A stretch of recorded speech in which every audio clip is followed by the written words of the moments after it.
So this is important for safety, liability, all that important stuff. So just be really careful here. I'm going to hit the discharge tab.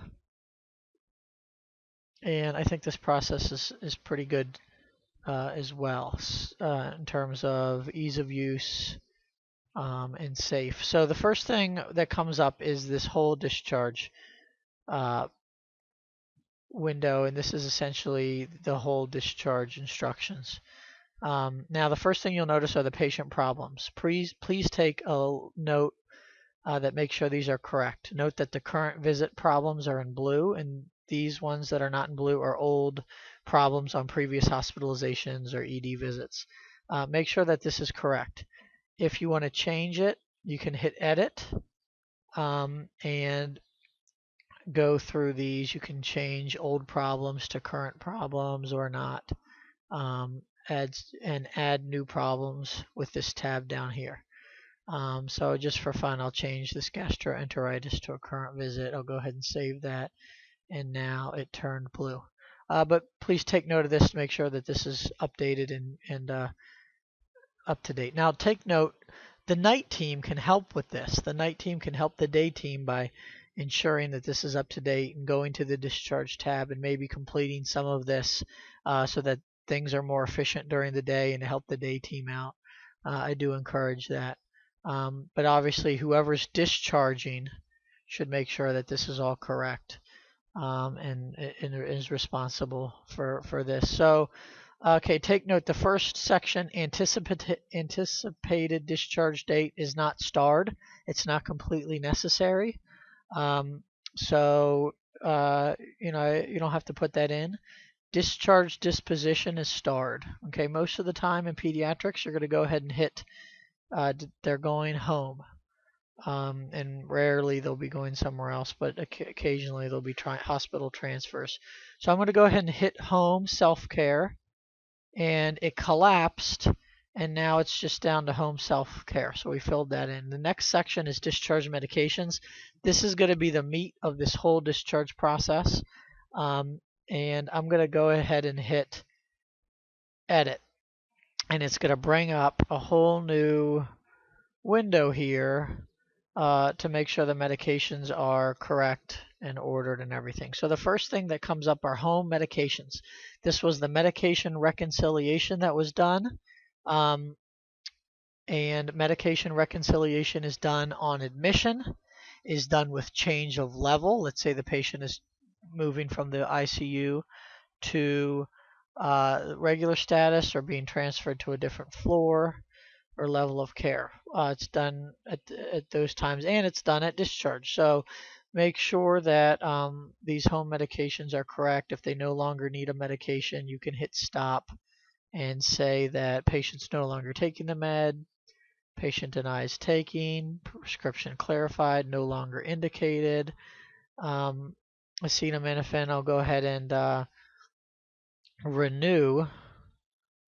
And notice when I hit renew, it brings up it checks potential conflicts, and it says that looks like acetaminophen is ordered somewhere else. I'll go ahead and override that and hit accepted therapy.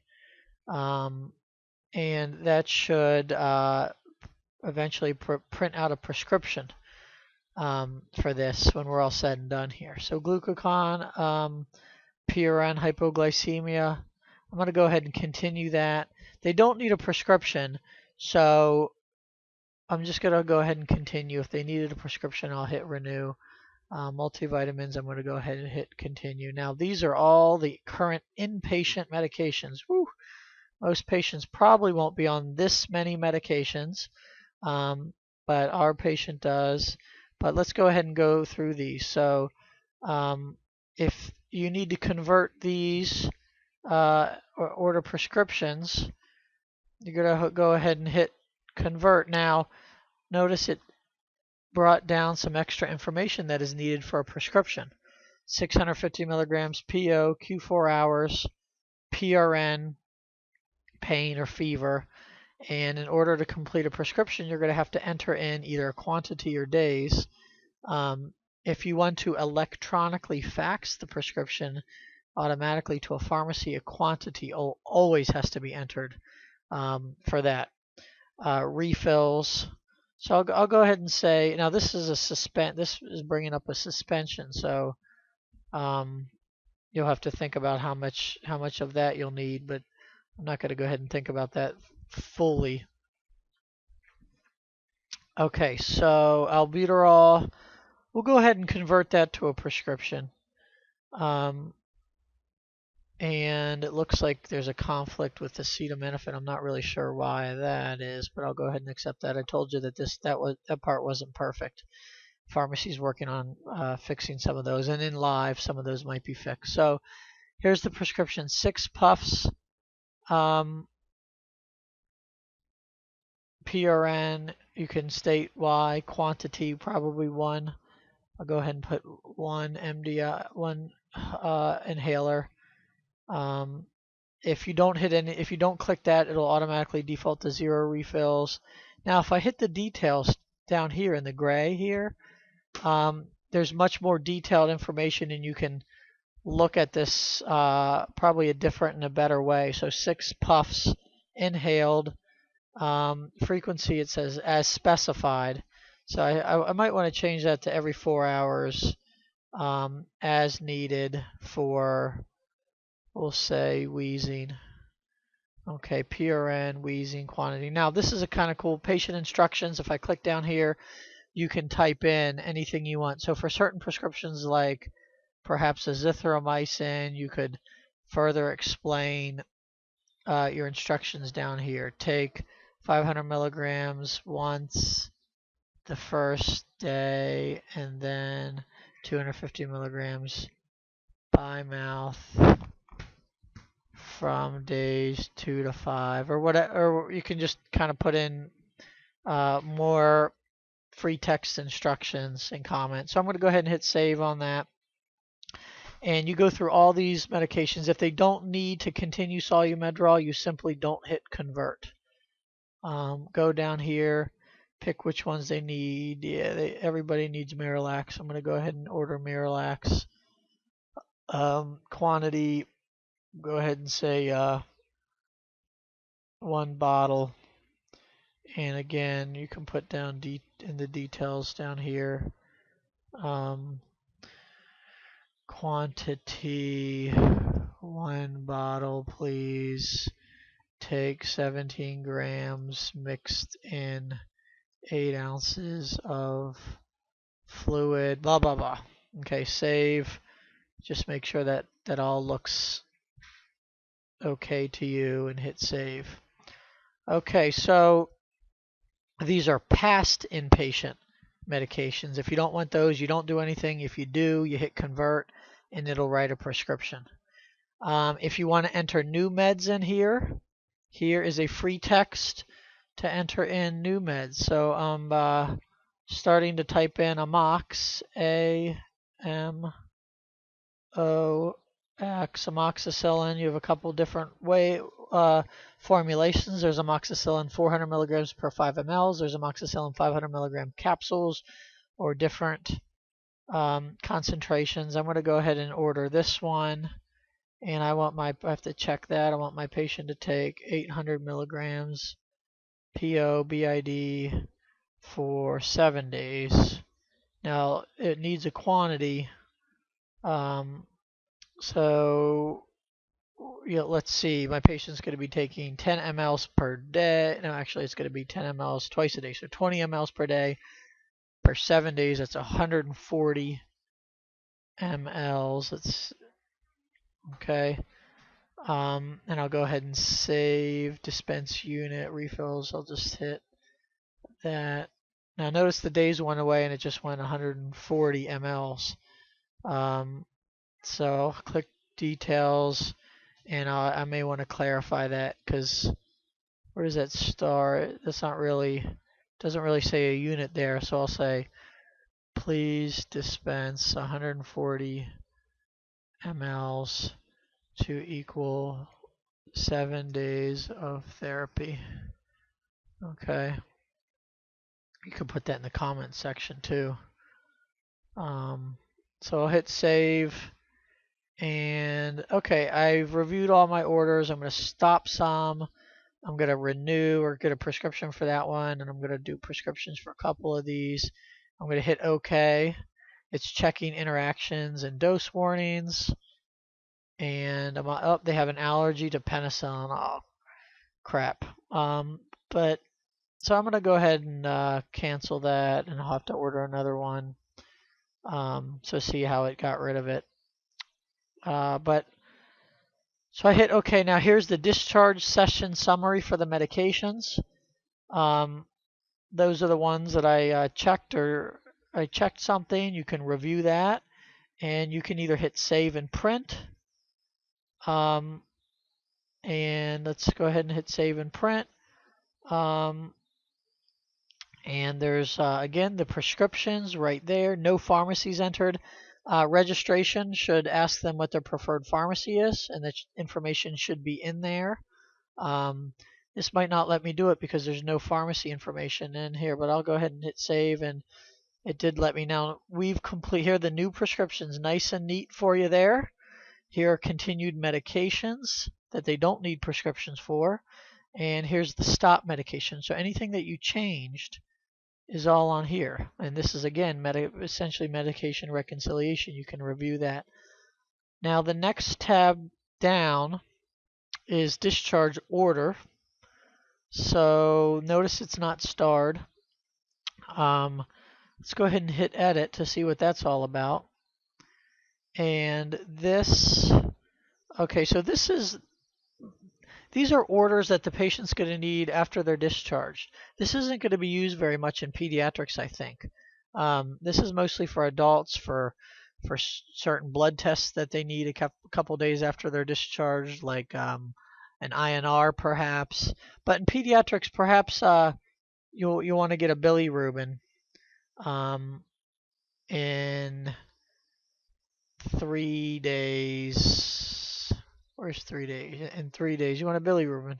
It's probably usually going to be 2 days, I think. So 2 days. Diagnosis. Why do you want that bilirubin? Well, because they have hyperbilirubinemia. Boom. I'll hit save and details. But most of the time, so I'll go ahead and hit OK. That's the new thing. I'll hit save, and that'll pop up there. Most of the time, you're probably not going to use this. Not many kids actually need tests or labs or anything done after discharge. Physician's instructions. This is starred. I'll go ahead and hit new here because it wants something. And if you notice here, these are discharge instructions. Here's the pediatrics. So this is what we made. I'll go ahead and click the standard template for pediatrics. And it brings up the diagnoses. Here are the diagnoses again. You want to review those, and you can edit those. The goal. It is a requirement that patients have a goal. So the goal would be to, we'll say, to have well-controlled asthma to allow child to not have restrictions from asthma, to have well-controlled diabetes, glucose management, etc., to improve fully from gastroenteritis and return to normal baseline. Okay, just kind of make up something that makes sense and is reasonable. Now, diet is starred. Resume regular diet or diabetic diet. Activity, resume all activities, or may return to school in 3 days. Or you can put it in the, if one of your options isn't there, you can always change it down here in the comment box, and that's another common theme. Okay, general recommendations per asthma action plan. Seek medical attention per asthma action plan. Any change in behavior, difficulty breathing, fast breathing, shortness of breath, glucose is greater than 300s, and ketones in the urine, or not. You don't have to choose that. Abdominal pain, persistent diarrhea, less than 4 urines per 24 hours. These are obviously standard pediatric things that you would want them to seek medical attention for. You're not going to probably choose all these, but you're going to choose the ones that make sense. Patient notice. Additional information given, risk factor awareness, patient follow-up, emergency treatment. Instructions are going to be given to the patient or the mother, father, uncle, grandmother. I'll go ahead and hit save. Now, this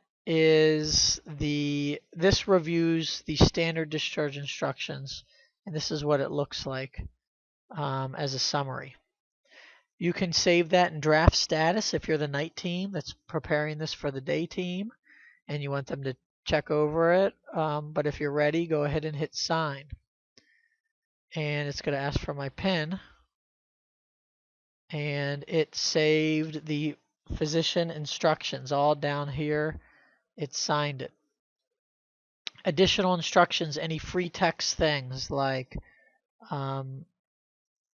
repeat, I don't know, chest x-ray in 2 weeks per regular doctor. Now, we don't really do that, but I couldn't think of any other example, any other free text things. I got one that we sometimes do. So, Asthma Coalition will come to home and help with asthma, or home nurse will come, or we will call you after discharge to check on you. Any other instructions that you want to put in.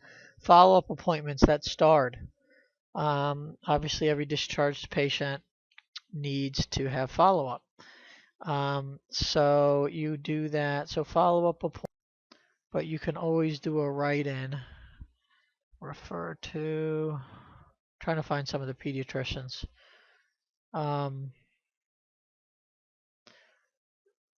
Oh, I see. Go to next pediatric. I'm sorry. So hit next and you'll see a list of the pediatric providers. So there's pediatric, so these are the groups, some of the common pediatric groups in the area, or yeah, all the pediatricians should be here. And if they're not, let's see if it'll do a write-in. Let's say Obama. Will they take, yeah, Obama. You could do a write-in there too. So they're going to go see Obama as a follow-up. Any diagnoses here, and go hit OK. So 2 follow-up appointments. I must have hit 2. I'll go ahead and hit save. Okay, so here we're back at the main screen of the discharge. We've done the medications, we've done the discharge orders, we've done the instructions, any additional, and follow-up. Physician order to discharge. This is kind of cool. You hit this if they're all ready to be discharged. You can hit this and the order will pop up. Below this, immunizations, any immunizations they received, or probably has just been ordered actually, because the nurse never checked up on this, but any immunizations that have been ordered, you want to make sure that they got them. And any patient instructions, there's standard patient instructions. You can click for that. But let's go ahead and they're ready to be discharged. I'm going to hit that blue and discharge patient. This goes to the order screen. I'm going to go ahead and hit select that, and they are ready to be discharged. I'm going to hit OK. Discharge destination, home. If you want to put any additional comments in there with grandmother or with CPS, hopefully not much of that. And there's your reviewing your orders. Discharge patient, discharge destination is in there. New orders, just like we talked about with orders. I hit save. I hit my PIN. And now that order is in. The patient has been ordered to go home. That should show up on the nurse's screen. When you're all done with all the discharge instructions and you've reviewed that and everything looks good, you can hit save and exit. Let's go ahead and look at the patient instructions. I'll hit edit. Asthma in children. We'll will pop up, and they'll get some standard asthma instructions. So I'm going to go ahead and hit save and exit, and it should have saved. Let's go back to the discharge here. And we got to finalize all our medication orders. So at some point you have to finalize all your prescription and medication orders. I'm finalizing those. Once you finalize them, you can't edit them anymore. So just take note of that. It looks like it's finalizing. You have documents to sign. Do you want to sign them now? I'm going to hit no. 3 orders and 7 medications were successfully finalized. And those should be now notice it says finalize there. Now I can print my packet. And the whole discharge instructions and everything will be printed in English. Now take note, if you hit Spanish, not everything is going to be in Spanish, only certain things. So you can take a look at what's in Spanish and what's in English, but not everything is going to be. I'm going to hit OK. Where is it going to print to? The Meditech rendering machine. You can change to a local printer. It should default to the one on the unit. Hit OK.